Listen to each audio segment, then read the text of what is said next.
Most people go camping and either bring a $120 power bank that dies on day 2, pay $8 per day at campsite electrical hookups they booked 3 months in advance, or watch their phone die and spend 3 days genuinely anxious about navigation, emergency contact, and getting home. None of that is necessary. There are 4 methods to charge a phone with zero grid electricity in any camping environment: forest, desert, mountain, or beach. Using equipment that costs between $0 and $35, weighs between nothing and 400 grams, and that most camping gear guides either rank wrong, explain incorrectly, or replace with expensive alternatives that perform worse in real conditions. The method that works best for you depends on 3 variables: your camping duration, your location's sun exposure, and how much your phone battery actually depletes per day in camping conditions, a number almost nobody calculates correctly before leaving, which is why most people either overpack charging equipment or run out of power anyway. This video gives you the physics, the real numbers, and the exact method for your specific situation. I am Dr. Rayan. This is Dr. Rayan Lab. Let us run the numbers.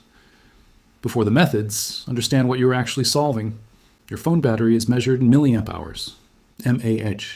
A standard modern smartphone battery holds 3 500 to 5,000 mAh. A full charge from 0 to 100% requires delivering that amount of energy to the battery. In camping conditions, your phone depletes differently than at home. No Wi-Fi means your phone constantly searches for signal. This alone increases battery drain by 20 to 30% compared to connected conditions. GPS navigation running in the background drains 8 to 12% per hour. Camera use at 15 minutes per day costs 10 to 15% of battery. Screen brightness elevated for outdoor visibility adds another 10-15% daily. Real-world camping phone drain, 40 to 70% per day, depending on use. Not the 20-25% you might assume from normal daily phone use at home. This means a 3-day camping trip without charging requires your phone to start at 100% and survive 120 to 10% of its battery capacity across the trip. That is impossible without either a charging source or radical power management. Most people realize this on day 2. The 4 methods below are ranked by reliability, not by cost or popularity. The ranking surprises most people because the most popular method, the large power bank, ranks 3rd, not 1st. The most reliable charging method for camping with sun exposure is a small foldable solar panel, not a solar power bank, which is a different and significantly less effective product. Here is the physics distinction that most camping guides miss entirely. A solar power bank, the flat rectangle with a solar panel printed on the back, has a solar collection area of approximately 50-80 square centimeters. At standard solar irradiance of 1,000 watts per square meter, that panel produces 0.5 to 0.8 watts. Charging a $4,000 mAh phone battery requires approximately 20 watt-hours of energy. At 0.8 watts, your solar power bank panel needs 25 hours of direct sunlight to charge your phone once. You will not get 25 hours of direct panel sunlight in a camping day. A foldable solar panel designed for camping, 10 to 21 watts rated output, has a collection area of 600 to 1,400 square centimeters. At the same solar irradiance, it produces 7 to 15 watts of real-world output in good sun conditions. Charging a $4,000 mAh phone battery takes 2 to 3 hours of direct panel exposure. The difference between these 2 products is not quality. It is collection area. Physics does not negotiate. A 10-watt foldable solar panel costs $25.35. It weighs 280-400 grams. It clips to a backpack or hangs from a tent during peak sun hours, 10 a.m. to 3 p.m., charging your phone directly via USB while you hike or sit at camp. For camping trips of 3 or more days in locations with reliable sun exposure, desert, open meadow, beach, this is the correct primary solution. 1 panel, 1 cable, unlimited charging for the duration of any camping trip. Real output expectation. On a clear day with 4 to 5 hours of direct panel sun, a 10-watt panel delivers 40 to 50 watt-hours, enough to fully charge most smartphones once and add 30 to 40% to a second charge. On partly cloudy days, expect 50 to 60% of that output. What does not work? Hanging the panel in shade or indirect light. Solar panels require direct unobstructed sunlight.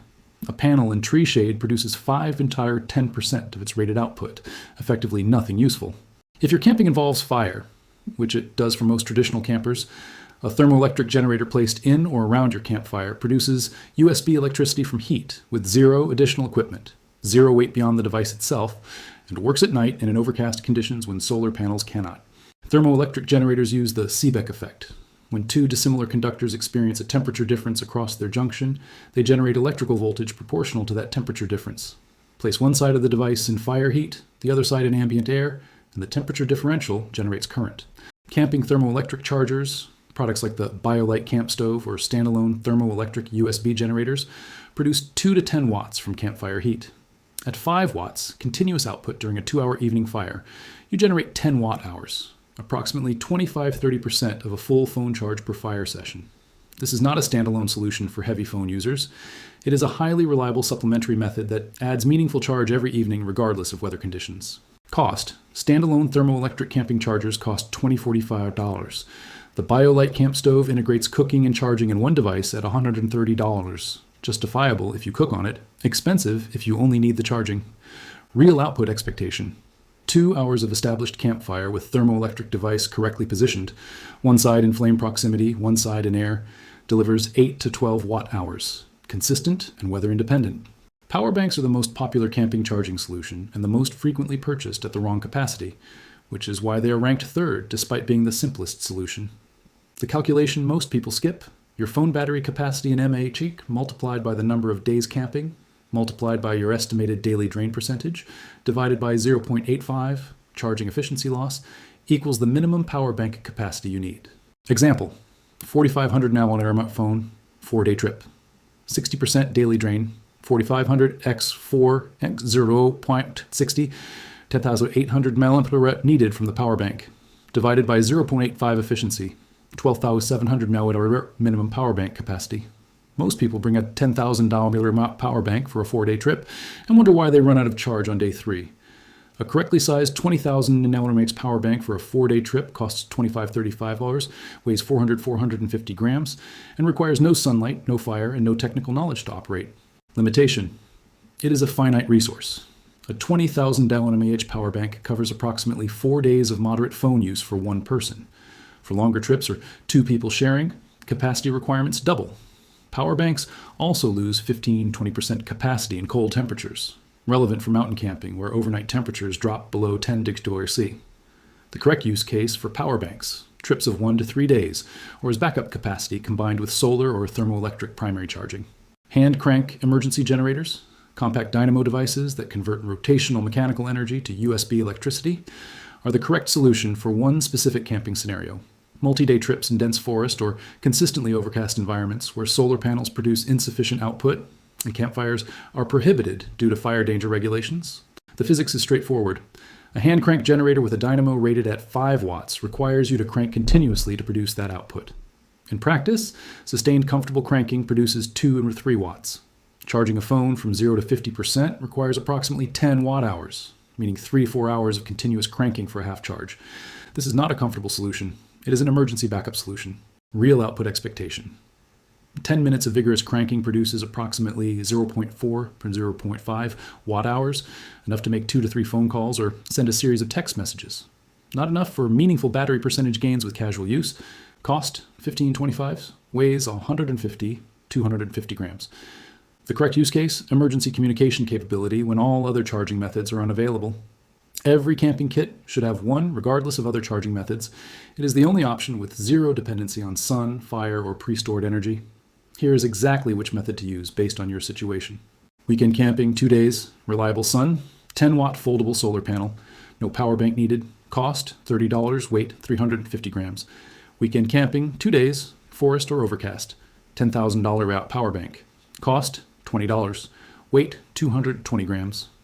Extended camping, 4 to 7 days, reliable sun, 10-watt solar panel as primary, $10,000 mAh power bank as backup reserve. Total cost, $50. Total weight, 570 grams. Unlimited charging duration. Extended camping, 4 to 7 days, forest or overcast, $20,000 mAh power bank as primary, hand crank as emergency backup. Total cost, $45. Weight, 600 grams. Any camping with campfire, add thermoelectric charger to whichever primary method applies. It adds charge every evening at 0 additional complexity. Every charging method above becomes more effective when combined with phone power management that most campers never implement. Airplane mode with Wi-Fi off reduces battery drain by 25-35% immediately, eliminating the constant signal searching that is your single largest camping battery drain. You retain camera, offline maps, and music. You lose cellular, which you likely have no signal for anyway in most camping locations. Screen brightness at 40% instead of auto reduces drain by 8 to 12% daily. These two changes alone extend a 45,100 milliampere battery from 40 hours of camping use to 55-60 hours, the equivalent of adding a $6,000 power bank to your kit at zero cost and zero weight. The most effective charging system for camping is a correctly sized energy source combined with a correctly managed energy drain. If this changed how you think about the power bank that ran out on day 3, the solar charger that barely moved the needle, or the campsite electrical hookup you paid for because nobody explained the actual physics, subscribe to Dr. Ray and Lab and share this now. Every share puts real charging physics in the hands of campers who were sold the wrong solution for their specific situation because most gear guides rank by commission rate, not by output per dollar in real conditions. Next fault, the $4 water treatment method that makes any river or lake water safe to drink in 30 minutes. The same chemistry municipal water treatment uses, available at any camping store that outdoor gear brands buried under $80 filter systems that fail in sediment-heavy water. Subscribe. The lab never closes. This is Dr. Ray and Lab. The science is yours.